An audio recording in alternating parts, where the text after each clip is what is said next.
திருப்பாவை 16వ பாசுரம்.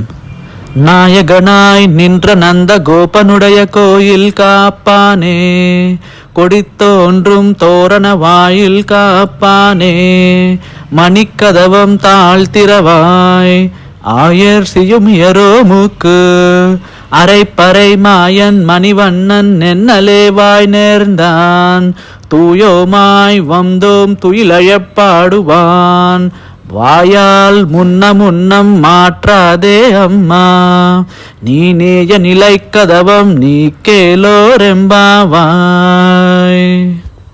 తిరుప్పావై 15వ పాసురంలో ఆండాలమ్మ వారు తన చివరి స్నేహితురాలని మేలుకొలుపుతారు కదా. అలా 10 మంది గోపికలను మేలుకొలిపిన తర్వాత ఆండాలమ్మ వారు అందరినీ తీసుకొని ఆ నందగోపిని గృహం వద్దకు వెళ్తారన్నమాట. అక్కడ జరిగే సందర్భాన్ని ఈ తిరుప్పావై 16వ పాసురం ఎంతో అద్భుతంగా వర్ణించింది. ధనుర్మాసం చల్లని ఉదయం గోకులం ఇంకా నిద్రలోనే ఉంది, కానీ భక్తి మాత్రం మేల్కొంది. నందగోపుని గృహద్వారం ముందు ఆండాలమ్మవారు మరియు గోపికలందరూ నిలబడ్డారు.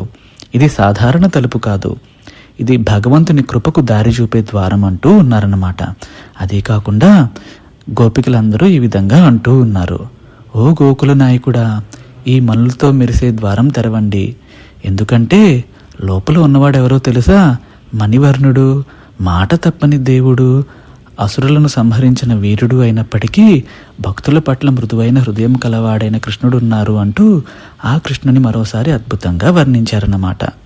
తిరుప్పావై 16వ పాసురం ద్వారా ఆండాలమ్మ వారు ఇచ్చే గొప్ప సందేశం ఏంటంటే, ఇక్కడ భగవంతుడు నిద్రలో లేరు, మన భక్తి ఎంత నిజమైనదా అని పరీక్షిస్తూ ఉన్నారు.